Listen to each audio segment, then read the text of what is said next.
This is an appeal for the protection of Nepal's lifelines, that are Nepal's rivers. These lifelines are crucial for a bright future of Nepal and successive generations of Nepalese. Welcome to Soft Talk. First of all, let's have a look at some of the recent decisions that the Sher Bahadur Deuba-led five-party government has taken.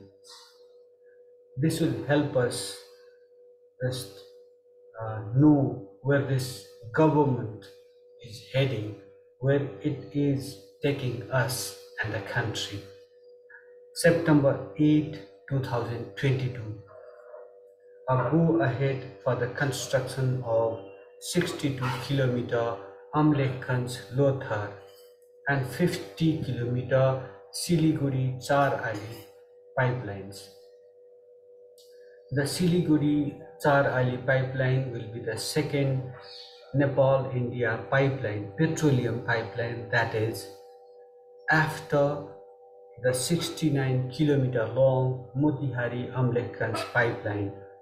This pipeline, the Motihari-Amlekhgunj pipeline, is already up and running.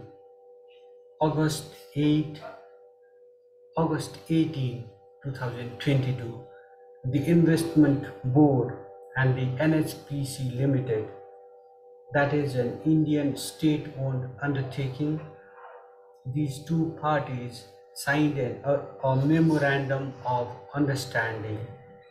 This memorandum of understanding was for the development of two more export-oriented reservoir-based multipurpose projects. One was the 750 megawatt West Seti Hydropower Project, and the other was the 450 megawatt Seti-VI project. These are based on the West Seti basin in far western region of Nepal.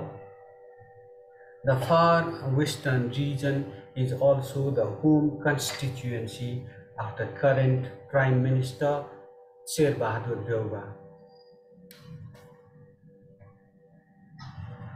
On July 18, 2022, the Indian company GMR got 2 more years from the Deuba government for completing the financial management of a much lucrative export-oriented 900 megawatt Upper Karnali Hydropower Project.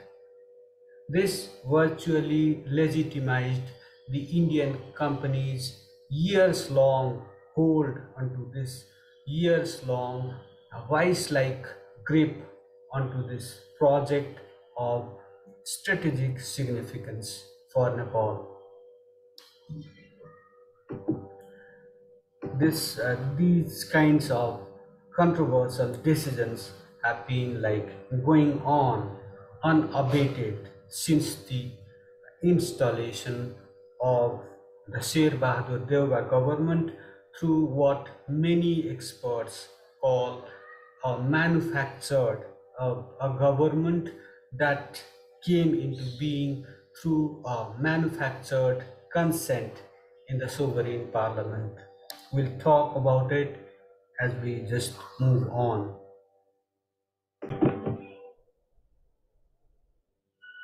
Then comes April 8, 2022. The government scrapped the license issued to a Chinese firm, the China Yezuba Group Corporation, a Chinese state-owned entity for the development of a 1200 megawatt Burigandaki hydropower project.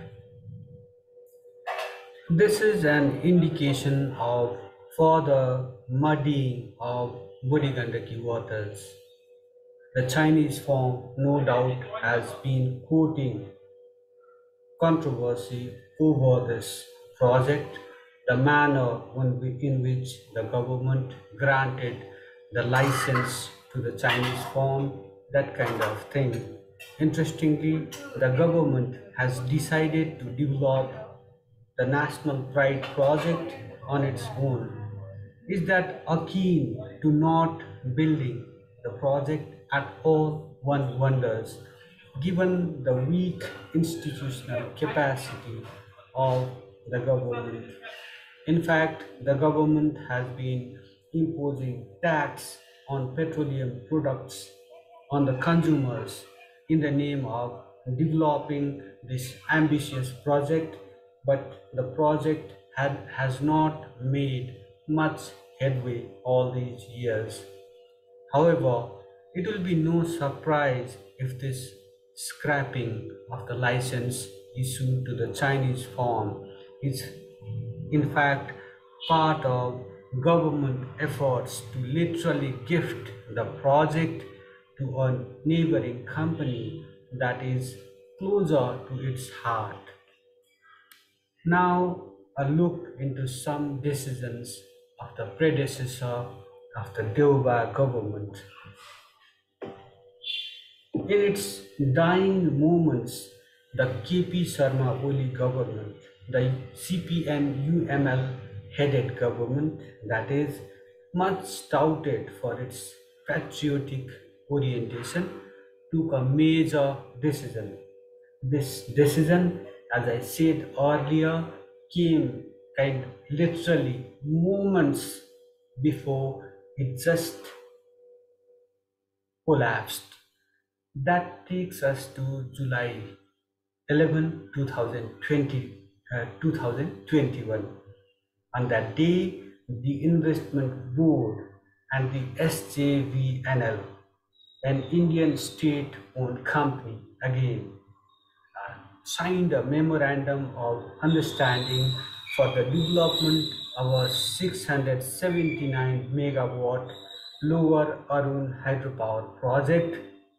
This project is located in Samkhya and Bhojpur districts in eastern Nepal.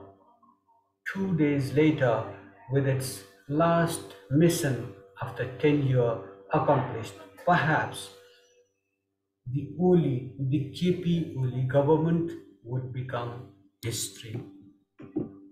But the legacy, as they say, lives on.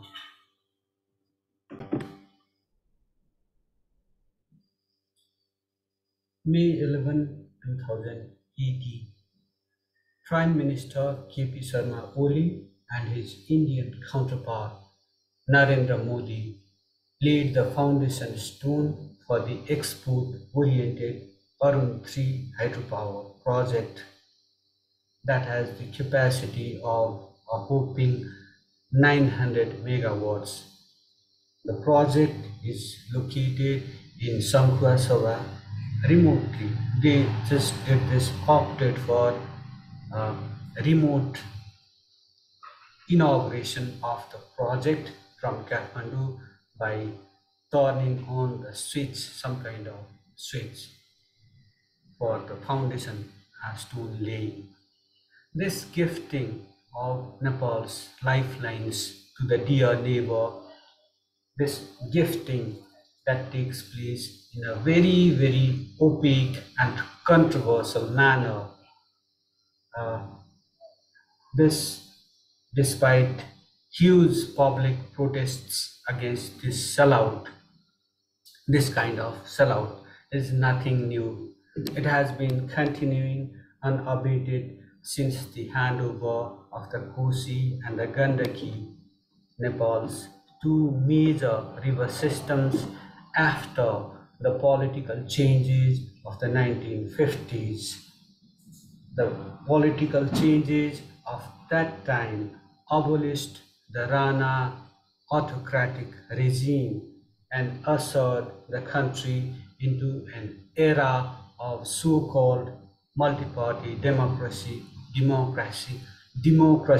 with constitutional monarchy. During its 30-year rule after the royal coup, the Panchayat regime somehow managed to hold on to the Karnali and the Mahakali rivers, despite tremendous pressure for handover of these lifelines. Where did this pressure come from? Obviously from New Delhi.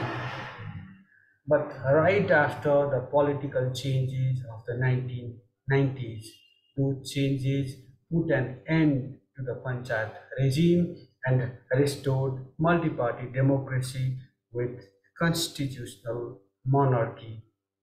What did the government in power, the government that came to power after those changes did first? The Nepali Congress-headed government gave away the Mahakali River despite huge public protests. This made analysts wonder if the reluctance of the Panchayat regime to gift the Mahakali proved to be the death nail for the Panchayat regime. In the wake of tremendous pressure from India, the United Kingdom, and the United States, in the wake of pressure, international pressure, including from India, the United Kingdom, and the United States, the so-called sovereign parliament endorsed the much controversial Mahakali Treaty with a two-third majority that was manufactured. This, sorry for this sore throat. This two-third majority was manufactured through unethical practices like horse trading in the parliament and splitting our party, turning the legislature into the foreign master's rubber stamp.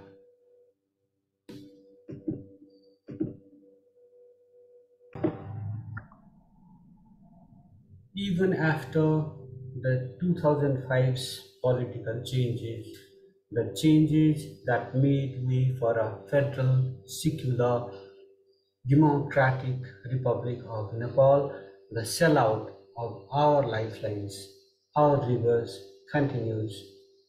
In a short span of time, Nepal has lost more of her lifelines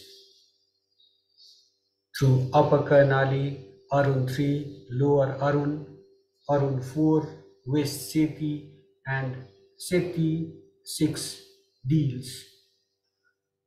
While governments should have, while the governments, successive governments should have focused on reclaiming Nepal's water sovereignty that was lost through above mentioned deals. These deals have severely weakened not only Nepal's water sovereignty but also national sovereignty itself. Worldwide, interstate tensions over freshwater sources are rising. The Mekong River is a case in point, so is the Nile, and so is the Brahmaputra. Just recently, Bhutan said thanks, but no thanks to the Indian proposal for jointly harnessing the Sunkus River. This once again highlighted, this incident has once again highlighted that countries like Nepal should harness natural resources by taking their national needs into account. Worldwide, prices, sorry again for this sore throat, worldwide, prices of oil and gas have been rising, pushing prices of goods and services northwards and proving once again that this increasing reliance on fossil fuel will end up bleeding the world economy wide. Despite this, governments of different hues and shades in Nepal seem hell-bent on selling our lifelines for a pittance and increasing the import and consumption of oil and natural gas. These are the two commodities whose prices have never ever been stable. At this juncture, the government node for the construction of two more pipelines. This Siligudi-Jhapa pipeline that I talked about, and then Amlekhgunj-Lothar pipeline.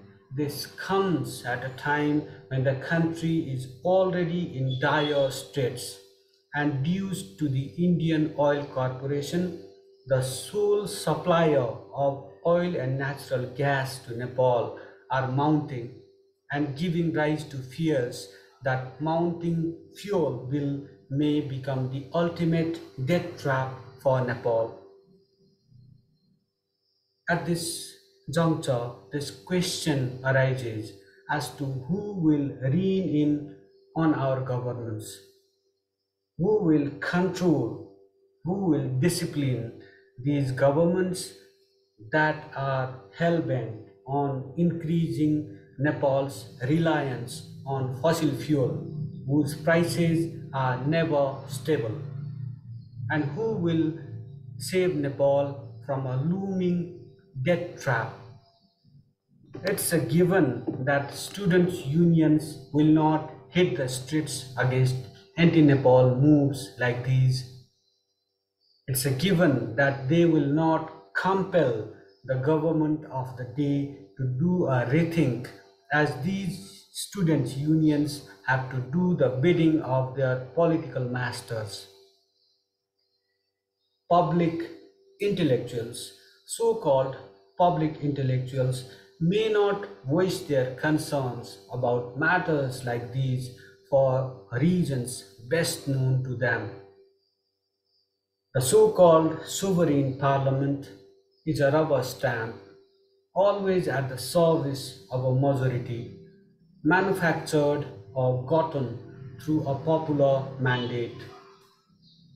On the other hand, the judiciary, one of the three principal organs of the state, that is the judiciary, is on deathbed. The judiciary is the final interpreter of the constitution. The judiciary itself is on deathbed. So expecting it to do something about the matter will be quite far-fetched. Many mass media outlets have vested interests to serve. That leaves us with the presidential palace. Can a hard-pressed Sital-Nivas do something about it? Can a hard-pressed Sital-Nivas do something against anti-people and anti-country moves of a government? And can it save us all from a looming death trap? These are some of the questions we should be raising at this juncture. With these questions, I wrap up this edition of Soft Talk. These are indeed very tough times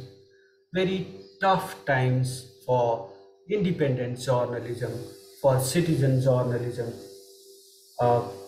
Please support us by subscribing to this channel, liking our presentation, pressing that like button if our presentations just win your hearts and minds, and commenting on our presentation.